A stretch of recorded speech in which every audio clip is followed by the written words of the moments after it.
ದೇಶದಲ್ಲೇ ಪ್ರಥಮ ಅಂತಕ್ಕಂಥ ಮಾತನ್ನು ಕನ್ನಡ ಋಷಿಗಳು ಹೇಳಿದ್ದಾರೆ. ಏನು ಪ್ರಯತ್ನ ಮಾಡ್ತಾಯಿದ್ದೀವಲ್ಲ, ಈ ಒಂದು ಪ್ರಥಮ ಒಂದು ಹೆಜ್ಜೆ ಇಡ್ತಾ ಇದ್ದೀವಿ. ಇದು ಫಸ್ಟ್ ಅಧ್ಯಾಯ ಮಣ್ಣಿನ ಬಗ್ಗೆ ಅರಿಯುವುದು ಮತ್ತು ಕೃಷಿಯಲ್ಲಿ ಆಧ್ಯಾತ್ಮ ಅಂತಕ್ಕಂಥ ಫಸ್ಟ್ ಅಧ್ಯಾತ್ಮ ಈ ಮಾಡಿದ್ದೀವಿ. ಎರಡನೇ ಅಧ್ಯಾಯದಲ್ಲಿ ಮಣ್ಣಿನ ಬಗ್ಗೆ ಕಂಪ್ಲೀಟಾಗಿ ಮಣ್ಣಿನ ಬಗ್ಗೆನೇ ಅರಿಯುವುದು. ಮೂರನೇ ಅಧ್ಯಾಯದಲ್ಲಿ ಒಂದು ಹೊಸ ತೋಟ ಕಟ್ಟುವುದು ಹೇಗೆ ಮತ್ತು ಬೀಜ ಮತ್ತು ನೀರಿನ ಸಂರಕ್ಷಣೆ ಅಂತ ಬರುತ್ತೆ, ಅದರ ಬಗ್ಗೆ ಕಲಿತಾ ಹೋಗ್ತಾರೆ. ನೈಸರ್ಗಿಕ ಕೃಷಿ ಅಂದರೆ ಏನು, ಅಲ್ಲಿ ಮಳೆ ಆಧಾರಿತ ಕೃಷಿ ಹೇಗೆ, ಉದ್ಯಮಿತನ ಇವನು ಯಾಕೆ ಇದು ಕಲಿತಾನೆ, ಹೈಟೆಕ್ ಅಗ್ರಿಕಲ್ಚರ್ ಕಲಿತಾ ಹೋಗ್ತಾನೆ, ಮೌಲ್ಯ ಅಡಿಷನ್ ಬಗ್ಗೆ ಕಲಿತಾನೆ, ಸ್ಟಾರ್ಟಪ್ ಬಗ್ಗೆ ಕಲಿತಾ ಹೋಗ್ತಾನೆ. ಕೃಷಿಕನೇ ಕೃಷಿ ಉದ್ಯಮಿಯಾಗಬೇಕು ಅಂತಕ್ಕಂಥ 7ನೇ ಚಾಪ್ಟರ್. ಲಾಸ್ಟ್ ಚಾಪ್ಟ್ರಲ್ಲಿ ಹಳ್ಳಿಯಲ್ಲಿ ಉದ್ಯಮಶೀಲತೆ, ಬರೀ ತಾನು ಮಾತ್ರ ಬೆಳೆಯಲ್ಲ, ಇಡೀ ಹಳ್ಳಿಗೆ ಇವನು ಮಾದರಿಯಾಗಿ ಒಳ್ಳೆ ಕೃಷಿಕನಾಗಿ ತಾನು ಕಲಿತದ್ದನ್ನು ಹಳ್ಳಿಯಲ್ಲಿ ಕೆಲವೊಂದು ಕಾರ್ಖಾನೆಗಳನ್ನಾಗಲಿ ಕೆಲವು ಉದ್ಯಮಗಳನ್ನು ಇವನು ಸ್ಥಾಪನೆ ಮಾಡ್ತಾನೆ.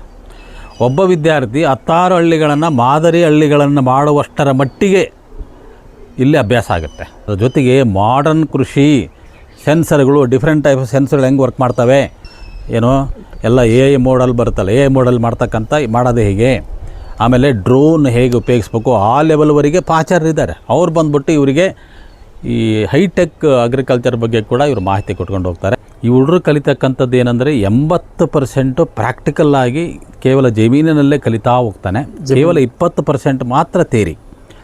ಇದರಲ್ಲಿ ಸಂಪ್ರದಾಯ ಕೃಷಿ 80% ಇರುತ್ತೆ, 20% ಆಧುನಿಕ ಕೃಷಿ ಸಾಫ್ಟ್ ಅಗ್ರಿಕಲ್ಚರ್ ಅಂತ ಇರುತ್ತಲ್ವ, ಆ ಮಾಡರ್ನ್ ಅಗ್ರಿಕಲ್ಚರ್ ಕೂಡ ಕಲಿತಾನೆ.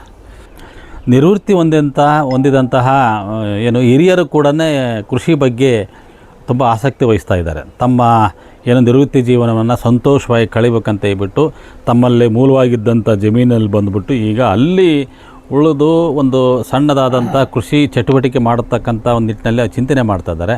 ಅಂತಾರೆ ಎಲ್ಲರಿಗೂ ಕೂಡ ಈ ಕೃಷಿ ಆಶ್ರಮಗಳು ಒಂದು ಪಾಠಶಾಲೆಗಳಾಗ್ತವೆ. ಇದು ಡಾಕ್ಟರ್ BM ನಾಗಭೂಷಣ ಅಂತ ಹೇಳ್ಬಿಟ್ಟು ಬೆಂಗಳೂರಲ್ಲಿರ್ತಕ್ಕಂಥ MS ರಾಮಯ್ಯ ತಾಂತ್ರಿಕ ವಿದ್ಯಾಲಯದಲ್ಲಿ 40 ವರ್ಷಗಳ ಕಾಲ ಸೇವೆಯನ್ನು ಸಲ್ಲಿಸಿ ಈಗ ನಾನು ರೈತರ ಪರವಾಗಿ, ಕೃಷಿಕರ ಪರವಾಗಿ, ಪರಿಸರದ ಪರವಾಗಿ ಕೆಲಸ ಮಾಡ್ತಾ ಬಂದಿದ್ದೇನೆ. ಇತ್ತೀಚೆಗೆ ನಾವು ಆರಂಭಿಸಿದ ಒಂದು ಅಭಿಯಾನ ಅಂದರೆ ಕೃಷಿ ಆಶ್ರಮ, ಅಗ್ರಿ ಟೂರಿಸಮ್ ಅಂತ ಏನು ಕರಿತೀವಿ, ಅಥವಾ ಹಸಿರು ಪ್ರವಾಸೋದ್ಯಮ ಅಥವಾ ಗ್ರಾಮೀಣ ಪ್ರವಾಸೋದ್ಯಮ ಅಂತ ಏನೆಲ್ಲ ಕರಿತೀವಿ, ಆ ಒಂದು ಅಭಿಯಾನದ ಅಡಿಯಲ್ಲಿ ನಾವು ಕೆಲಸ ಮಾಡಿ ಈಗ ನಾವು 330 ಕೃಷಿ ಆಶ್ರಮಗಳನ್ನು ಕರ್ನಾಟಕದ ವಿವಿಧ ಭಾಗಗಳಲ್ಲಿ ಆರಂಭ ಮಾಡಿದ್ದೇವೆ.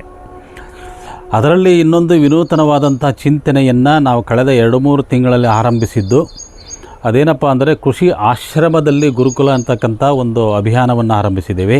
ಸುಮಾರು ನಾಡಿನೆಲ್ಲ ಇರತಕ್ಕಂಥ 40 ಮಂದಿ ಆಚಾರ್ಯರನ್ನು ಗುರುತಿಸಿದ್ದೇವೆ. ಆಚಾರ್ಯರು 30-40 ವರ್ಷಗಳ ಕಾಲ ಕೃಷಿಯನ್ನು ಮಾಡಿ ಅನುಭವ ಪಡ್ತಕ್ಕಂಥವರು, ಯೋಗ ಸತ್ಸಂಗ ಇದರಲ್ಲಿ ಕೂಡ ಅನುಭವ ಪಡ್ತಾ ಇರತಕ್ಕಂಥವರು, ನಮ್ಮ ಹಲವಾರು KVKಯಲ್ಲಿ ಕೆಲಸ ಮಾಡಿದಂತಹ ನುರಿತ ಪ್ರಾಧ್ಯಾಪಕಗಳನ್ನು ಕೂಡ ನಾವು ಆಯ್ಕೆ ಮಾಡ್ಕೊಂಡಿವಿ.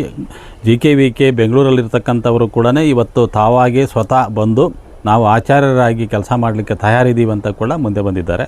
ಅಂತೆಯೇ ಹೆಸರುಘಟ್ಟ IHR ಏನಿದೆ ಕೂಡ ಅಲ್ಲಿ ಕೂಡ ಕೆಲವು ಮಂದಿ ಪ್ರೊಫೆಸರ್ಗಳು ಮುಂದೆ ಬಂದು ನಮ್ಮ ಇಲ್ಲಿರ್ತ ಗುರುಕುಲ ಮಕ್ಕಳಿಗೆ ಅಲ್ಲಿರ್ತಕ್ಕಂಥ ಜ್ಞಾನವನ್ನು ಹ್ಯಾಂಡ್ಸ್ ಆನ್ ಟ್ರೈನಿಂಗ್ ಮೂಲಕವಾಗಿ ಕೂಡ ನಾವು ಹಂಚಿಕೊಳ್ಳೋಕ್ಕೆ ಸಿದ್ಧ ಇದ್ದೀವಿ ಅಂತ ಇರ್ತಕ್ಕಂಥ ನಿಟ್ಟಿನಲ್ಲಿ ಈ ಗುರುಕುಲ ಆರಂಭ ಆಗ್ತಾ ಇದೆ. ಅದರಲ್ಲಿ ಥಿಯರಿ ಬರುತ್ತೆ, ಪ್ರಾಕ್ಟಿಕಲ್ ಕೂಡ ರೆಡಿಯಾಗಿದೆ. ಆನಂತರ ಇದರಲ್ಲಿ ಮೂಲ ಉದ್ದೇಶ ಏನಪ್ಪ ಅಂದರೆ ನಾವೇನು ಹಳ್ಳಿಯನ್ನು ಬಿಟ್ಟು ವಿದ್ಯಾವಂತರಾಗಿರ್ಬೋದು ಅಥವಾ ಕೃಷಿಯಲ್ಲೇ ಇರತಕ್ಕಂಥವ್ರು ಏನಾಗಿದೆ ಹಳ್ಳಿಯಿಂದ ವಿಮುಖರಾಗಿ ಕೃಷಿಯನ್ನು ಬಿಟ್ಟು ಪಟ್ಟಣದಲ್ಲಿ ಸೇರಿದ್ದೀವಿ. ಇತ್ತೀಚೆಗೆ ನಮಗೆ ಗೊತ್ತಿದೆ ಬಹಳಷ್ಟು ಮಂದಿ ಕೆಲಸಗಳನ್ನು ಕಳ್ಕೊತಾ ಇದ್ದೀವಿ, ಅಥವಾ ಬಿಕಾಸ್ ಆಫ್ AI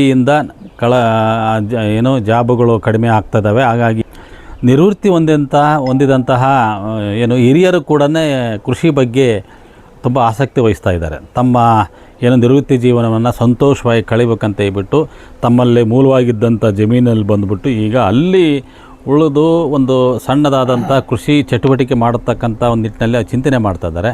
ಅಂತಾರೆ ಎಲ್ಲರಿಗೂ ಕೂಡ ಈ ಕೃಷಿ ಆಶ್ರಮಗಳು ಒಂದು ಪಾಠಶಾಲೆಗಳಾಗ್ತವೆ. ಕೃಷಿ ಆಶ್ರಮಕ್ಕೆ ಬಂದು ಕಲೀಲಿಕ್ಕೆ ಏಜ್ ಲಿಮಿಟ್ ಅಂತ ಯಾವುದೂ ಇಲ್ಲ.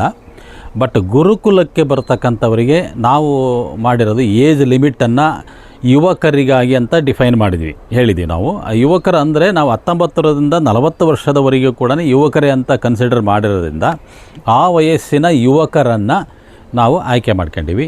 ಈ ಪ್ರಕ್ರಿಯೆ ನಾವು ಆ್ಯಕ್ಚುಲಿ ಕನ್ನೇರಿಗೆ ಹೋಗ್ಬಿಟ್ಟು ಕನ್ನೇರಿ ಶ್ರೀಗಳ ಸಮ್ಮುಖದಲ್ಲಿ ಸುಮಾರು ಒಂದು 25 ಯುವಕ ಯುವತಿಯರೊಂದಿಗೆ ಹೋಗಿ ಆ ಆಯ್ಕೆ ಪ್ರಕ್ರಿಯೆ ಮಾಡಿದ್ವಿ. ಅದರಲ್ಲಿ ಸುಮಾರು ಒಂದು 6 ಮಂದಿ ಯುವಕರು ನಾವು ಮಾಡ್ತೀವಂತ ಮುಂದೆ ಬಂದರು. ಕೆಲವೊಂದು ಕಾರಣಗಳಿಂದ ಈಗ ಆ 6 ಮಂದಿನೂ ಸೇರಲಿಕ್ಕಾಗಲಿಲ್ಲ. ಅವ್ರ ಮನೆಯಲ್ಲಿ ಏನೋ ತೊಂದರೆ ಇರುತ್ತೆ. ಹಾಗಾಗಿ ಈ ಗುರುಕುಲಕ್ಕೆ ಸೇರಬೇಕಾದ್ರೆ ಸಂಪೂರ್ಣ ಕುಟುಂಬದ ಒಂದು ಅನುಮತಿ ಬೇಕು. ಕೇವಲ ಹುಡುಗ ಒಪ್ಪಿಕೊಂಡ್ರು ಸೇರಿಸಲ್ಲ ಅಥವಾ ಅವರ ಅಪ್ಪ ಒಪ್ಪಿದ್ರು ಸೇರೋಲ್ಲ. ಎಲ್ಲರೂ ಮನೆ ಮುಂದೆ ಒಪ್ಪಿಟ್ಟು ಸಿಗ್ನೇಚರ್ ಮಾಡಿದರೆ ಮಾತ್ರ ಈ ಗುರುಕುಲಕ್ಕೆ ನಾವು ಅವಕಾಶ ಕೊಡ್ತೀವಿ. ಆ ನಿಟ್ಟಿನಲ್ಲಿ ಕೊನೆಗೆ ನಮಗೆ ಸಿಕ್ಕಂತಹ 3 ವಿದ್ಯಾರ್ಥಿಗಳು ಮಾತ್ರ ಈಗ ನಮ್ಮಲ್ಲಿ ಇದ್ದಾರೆ. ಅದರಲ್ಲಿ 2 ಮಾತ್ರ ಇದ್ದಾರೆ. ಇನ್ನೊಬ್ಬ ವಿದ್ಯಾರ್ಥಿ ಬರುವ 21ನೇ ತಾರೀಕು ಬರ್ತಾನೆ. ಇದರಲ್ಲಿ 2 ವಿದ್ಯಾರ್ಥಿಗಳು ಇದ್ದಾರೆ ಆಲ್ರೆಡಿ. ಇದರಲ್ಲಿ ಈ ಹುಡುಗರು ಕಲಿತಕ್ಕಂಥದ್ದು ಏನಂದರೆ 80% ಪ್ರಾಕ್ಟಿಕಲ್ಲಾಗಿ ಕೇವಲ ಜಮೀನಿನಲ್ಲೇ ಕಲಿತಾ ಹೋಗ್ತಾನೆ.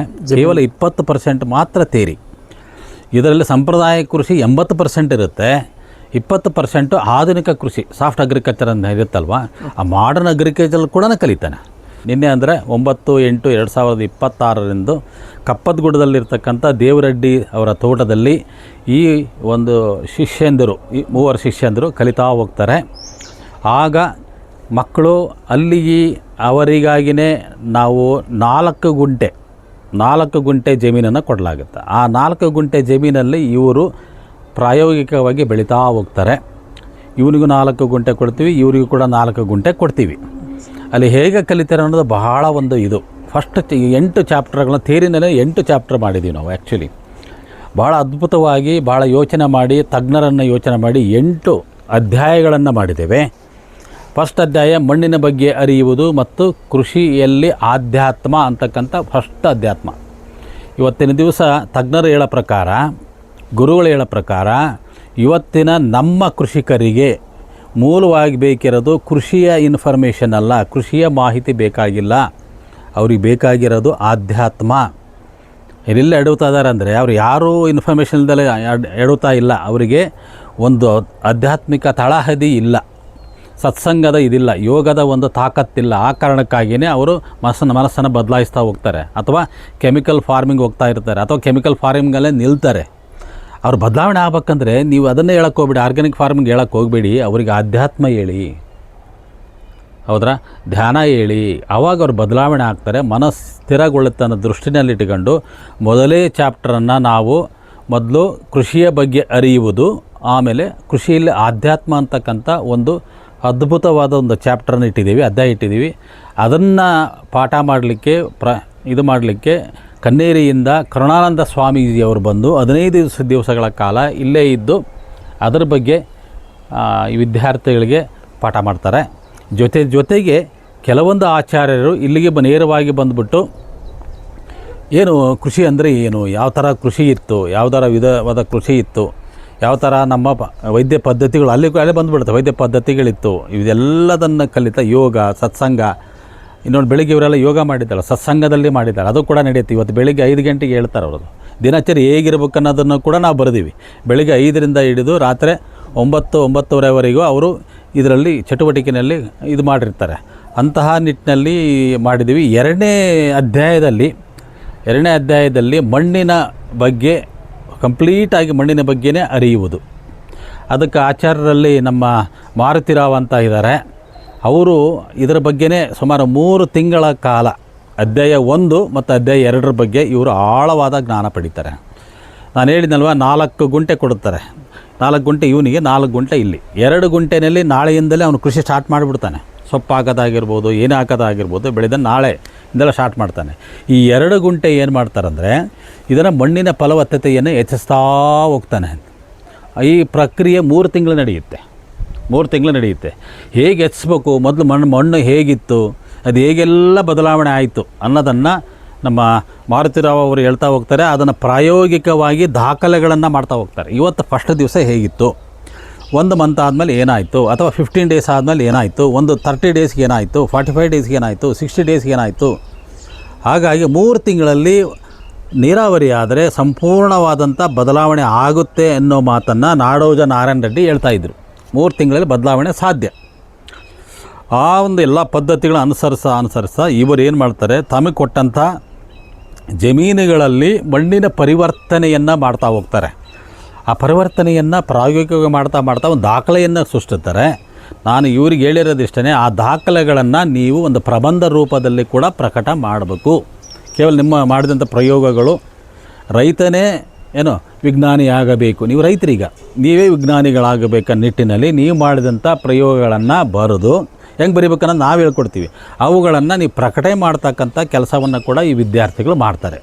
ಇದಕ್ಕೆ ಬಹಳಷ್ಟು ಮಹತ್ವವನ್ನು ಕೊಟ್ಟಿದ್ದೇವೆ. ಎಲ್ಲವರೆಗೆ ಮಣ್ಣನ್ನು ಅರಿಯಲ್ವೋ ನಾವು ಬೆಳೆಗಳನ್ನು ಬೆಳೆಯೋದಕ್ಕಾಗಲ್ಲ. ಆ ನಿಟ್ಟಿನಲ್ಲಿ ನಾವು ಈಗ ಆಲ್ರೆಡಿ ಕರ್ನಾಟಕದಾದ್ಯಂತ ಹಲವಾರು ಕಾರ್ಯಕ್ರಮಗಳನ್ನು ಮಾರುತಿರಾವ್ ಮಾಡಿದ್ದಾರೆ. ಮಣ್ಣಿನ ಬಗ್ಗೆನೇ ಅವರು ಮಾತಾಡಿದ್ದಾರೆ. ಮೊದಲು ಸಾಯಿಲ್ ವಾಸು ಅಂತಕ್ಕಂಥವ್ರಿದ್ದರು, ಅವರು ತೀರ್ಕೊಂಡ್ರು. ಆ್ಯಕ್ಚುಲಿ ಸಾಯಿಲ್ ವಾಸ ಅವರು ಸಾಕಷ್ಟು ಮಣ್ಣಿನ ಬಗ್ಗೆ ಕೆಲಸ ಮಾಡಿದ್ರು. ಆ ಜೊತೆಗೆ ನಾವಿದ್ವಿ, ಮಾರುತಿರಾವ್ ಇದ್ವಿ, ಸುಮಾರು ಮಂದಿನ ಅವರು ಶಿಷ್ಯಂದ್ರನ್ನ ಬಿಟ್ಟು ಹೋಗಿದ್ದಾರೆ. ಅವರು ಕೇವಲ ಅವರೇ ಬೆಳೆದು ಹೋಗಿಲ್ಲ, ಇಂಥ ಶಿಷ್ಯಂದ್ರಿದ್ದಾರೆ. ಈಗ ಮಣ್ಣಿನ ಬಗ್ಗೆ, ಮಣ್ಣಿನ ಫಲವತ್ತತೆ ಬಗ್ಗೆ ಅವರು 2ನೇ ಅಧ್ಯಾಯದಲ್ಲಿ ಮಾತಾಡ್ತಾ ಹೋಗ್ತಾರೆ. 3ನೇ ಅಧ್ಯಾಯದಲ್ಲಿ ಒಂದು ಹೊಸ ತೋಟ ಕಟ್ಟುವುದು ಹೇಗೆ, ನಿಮಗೇನು ಗೊತ್ತಿಲ್ಲ, ಹೆಂಗೆ ಕಟ್ಟೋದು ಹೇಗೆ, ಎಲ್ಲಿಂದ ಆರಂಭ ಮಾಡಬೇಕು, ಏನೆಲ್ಲ ಇವನ್ನ ಪದ್ಧತಿಗಳನ್ನ ಅನುಸರಣೆ ಮಾಡಬೇಕು, ಏನೆಲ್ಲ ಸ್ಟೆಪ್ಸ್ ಇರ್ತವೆ ಅನ್ನೋದನ್ನು 3ನೇ ಇದರಲ್ಲಿ ನಾವು ಕಲಿತಾ ಹೋಗ್ತೀವಿ. ಹೀಗೇ ಮಣ್ಣಿನ ಮತ್ತು ಬೀಜ ಮತ್ತು ನೀರಿನ ಸಂರಕ್ಷಣೆ ಅಂತ ಬರುತ್ತೆ, ಅದರ ಬಗ್ಗೆ ಕಲಿತಾ ಹೋಗ್ತಾರೆ. ನೆಕ್ಸ್ಟ್ ಇದರಲ್ಲಿ ನೈಸರ್ಗಿಕ ಕೃಷಿ ಅಂದರೆ ಏನು, ನೆಕ್ಸ್ಟ್ ಇದರಲ್ಲಿ ಮಳೆ ಆಧಾರಿತ ಕೃಷಿ ಹೇಗೆ, ನೆಕ್ಸ್ಟು ತಿರ್ಗಾ ಉದ್ಯಮಿತನ ಇವನು ಯಾಕೆ ಇದು ಕಲಿತಾನೆ, ಹೈಟೆಕ್ ಅಗ್ರಿಕಲ್ಚರ್ ಕಲಿತಾ ಹೋಗ್ತಾನೆ, ಮೌಲ್ಯ ಅಡಿಷನ್ ಬಗ್ಗೆ ಕಲಿತಾನೆ, ಸ್ಟಾರ್ಟಪ್ ಬಗ್ಗೆ ಕಲಿತಾ ಹೋಗ್ತಾನೆ. ಕೃಷಿಕನೇ ಕೃಷಿ ಉದ್ಯಮಿಯಾಗಬೇಕು ಅಂತಕ್ಕದ್ದು 7ನೇ ಚಾಪ್ಟರ್. ಲಾಸ್ಟ್ ಚಾಪ್ಟ್ರಲ್ಲಿ ಹಳ್ಳಿಯಲ್ಲಿ ಉದ್ಯಮಶೀಲತೆ, ಬರೀ ತಾನು ಮಾತ್ರ ಬೆಳೆಯಲ್ಲ, ಇಡೀ ಹಳ್ಳಿಗೆ ಇವನು ಮಾದರಿಯಾಗಿ ಒಳ್ಳೆ ಕೃಷಿಕನಾಗಿ ತಾನು ಕಲಿತದ್ದನ್ನು ಹಳ್ಳಿಯಲ್ಲಿ ಕೆಲವೊಂದು ಕಾರ್ಖಾನೆಗಳನ್ನಾಗಲಿ ಕೆಲವು ಉದ್ಯಮಗಳನ್ನು ಇವನು ಸ್ಥಾಪನೆ ಮಾಡ್ತಾನೆ. ಒಬ್ಬ ವಿದ್ಯಾರ್ಥಿ 10 ಹಳ್ಳಿಗಳನ್ನು ಮಾದರಿ ಹಳ್ಳಿಗಳನ್ನು ಮಾಡುವಷ್ಟರ ಮಟ್ಟಿಗೆ ಇಲ್ಲಿ ಅಭ್ಯಾಸ ಆಗುತ್ತೆ. ಹಾಗಾಗಿ ಈ ಮಕ್ಕಳು ಕೇವಲ ಹಳೆಯ ಸಂಪ್ರದಾಯ ಕೃಷಿ ಮಾತ್ರ ಕಲಿಯಲ್ಲ, ಅದರ ಜೊತೆಗೆ ಮಾಡರ್ನ್ ಕೃಷಿ, ಸೆನ್ಸರ್ಗಳು, ಡಿಫ್ರೆಂಟ್ ಟೈಪ್ ಸೆನ್ಸರ್ಗಳು ಹೆಂಗೆ ವರ್ಕ್ ಮಾಡ್ತವೆ, ಆಮೇಲೆ ಈ ನೀರಾವರಿ ಏನು ಸಾಫ್ಟ್ ನೀರಾವರಿ ಅಂತ ಬರುತ್ತಲ್ವ, ಏನು ಎಲ್ಲ AI ಮೋಡಲ್ ಬರುತ್ತಲ್ಲ, AI ಮೋಡಲ್ ಮಾಡೋದು ಹೇಗೆ, ಆಮೇಲೆ ಡ್ರೋನ್ ಹೇಗೆ ಉಪಯೋಗಿಸ್ಬೇಕು, ಆ ಲೆವೆಲ್ವರೆಗೆ ಪಾಚಾರರಿದ್ದಾರೆ. ಅವ್ರು ಬಂದ್ಬಿಟ್ಟು ಇವರಿಗೆ ಈ ಹೈಟೆಕ್ ಅಗ್ರಿಕಲ್ಚರ್ ಬಗ್ಗೆ ಕೂಡ ಇವರು ಮಾಹಿತಿ ಕೊಟ್ಕೊಂಡು ಹೋಗ್ತಾರೆ. ಒಟ್ಟಾರೆಯಾಗಿ ಸಮಗ್ರವಾದಂತಹ ಕೃಷಿ ಮಾಹಿತಿಯನ್ನು ಕೂಡ ಈ ಮಕ್ಕಳು ಕಲಿತಾರೆ. ಇದಕ್ಕೆ ಆಲ್ರೆಡಿ ಪ್ರಾಕ್ಟಿಕಲ್ ಕೂಡ ಒಂದು 35-40 ಪ್ರಾಕ್ಟಿಕಲ್ಗಳು ನಿಗದಿಯಾಗಿದ್ದಾವೆ. ಬಟ್ ಇವರು ಓದಿ ಕಲಿಯೋದಕ್ಕಿಂತ ಮಾಡಿ ಕಲಿತಾರೆ, ಯೂನಿವರ್ಸಿಟಿ ಇದಕ್ಕಿಂತ ಇದು ಟೋಟಲಿ ಡಿಫರೆಂಟ್. ಯಾಕಂದರೆ ಅವರು ಮಾಡಿ ಕಲಿತು ಜಾಸ್ತಿ 80% ಇದರಲ್ಲೇ ಇರ್ತಾರೆ. ಹಾಗಾಗಿ ಪ್ರಾಕ್ಟಿಕಲ್ ಜಾಸ್ತಿ ಇರುತ್ತೆ. ಆ ಕಾರಣದಿಂದ ಇದನ್ನು ಡಿಸೈನ್ ಮಾಡಿದ್ದೀವಿ. ಇದಕ್ಕೆ 40 ಮಂದಿ ಆಚಾರ್ಯರು ಕೂಡ ಸೇರಿಕೊಂಡಿದ್ದಾರೆ, ಇನ್ಕ್ಲೂಡಿಂಗ್ ಇಲ್ಲಿ MV ಪಾಟೀಲ್ ಅಂತ ಇದ್ದಾರೆ. ಇವ್ರು ನೋಡಿ ಬೆಳಗ್ಗೆ ಬಂದುಬಿಟ್ಟು ಆಧ್ಯಾತ್ಮದ ಬಗ್ಗೆ ತಿಳಿಸ್ಕೊಟ್ಟಾರೆ, ಯೋಗದ ಬಗ್ಗೆ ತಿಳ್ಕೊಟ್ಟಿದ್ದಾರೆ. ಆಮೇಲೆ ಸಹಜ ಜೀವನ ಹೇಗಿರಬೇಕು, ನಮ್ಮ ಜೀವನ ಸಹಜವಾಗಿ ಹೇಗೆಲ್ಲ ನಾವು ಸುಧಾರಿಸ್ಕೋಬೇಕು, ಔಷಧಿ ರಹಿತ ಜೀವನ, ಔಷಧಿನೇ ಬೇಡ, ಆ ಬಗ್ಗೆ ಕೂಡ ಅವರು ಮಾತಾಡಿದ್ದಾರೆ. ಅವರು ಕೂಡ ಕೆಲವೊಂದು ಮಾತುಗಳನ್ನು, ಅನುಭವಗಳನ್ನ ಹೇಳ್ಕೊಡ್ತಾರೆ. ಇಂಥ ಮಹನೀಯರ ಒಂದು ಸಹಕಾರದಿಂದ ಈ ಪ್ರಥಮ ದೇಶದಲ್ಲೇ ಪ್ರಥಮ ಅಂತಕ್ಕಂಥ ಮಾತನ್ನು ಕನ್ನಡಿಸಿಗಳು ಹೇಳಿದ್ದಾರೆ. ಏನು ಪ್ರಯತ್ನ ಮಾಡ್ತಾಯಿದ್ದೀವಲ್ಲ, ಈ ಒಂದು ಪ್ರಥಮ ಒಂದು ಹೆಜ್ಜೆ ಇಡ್ತಾ ಇದ್ದೀವಿ. ಇದಕ್ಕೆ ಸಾಕಷ್ಟು ಸಹಕಾರ ಇದೆ, ನಮಗೆ ವಿಶ್ವಾಸ ಇದೆ. ಈ ಒಂದು ತರಬೇತಿಯನ್ನು ಸಮರ್ಥವಾಗಿ ನಾವು ಕಂಪ್ಲೀಟ್ ಮಾಡ್ತೀವಿ. ಇಂಥ ಯುವಕರನ್ನು ನಾವು ಹುಟ್ಟಾಕ್ತೀವಿ. ಈ ಮಕ್ಕಳು ಏನು ಮಾಡ್ತಾರೆ, ಇನ್ನೂ 60-70 ವರ್ಷಗಳ ಕಾಲ ಉತ್ತಮವಾದಂಥ ಸಂಸ್ಕಾರ ಕೊಡ್ತಾರೆ ಸಮಾಜಕ್ಕೆ. ಅಷ್ಟೇ ಅಲ್ಲ, ಒಳ್ಳೆಯ ಒಂದು ಕೃಷಿಯನ್ನು ಮಾಡ್ತಾರೆ, ಒಂದು ಮಾದರಿ ವ್ಯಕ್ತಿಯಾಗಿ ರೂಪುಗೊಳ್ತಾರೆ ಅನ್ನೋದು ನಮ್ಮ ಕೃಷಿ ಆಶ್ರಮ ಗುರುಕುಲದ ಒಂದು ಸಾರಾಂಶ ಸರ್. ಧನ್ಯವಾದಗಳು, ನಮಸ್ಕಾರ.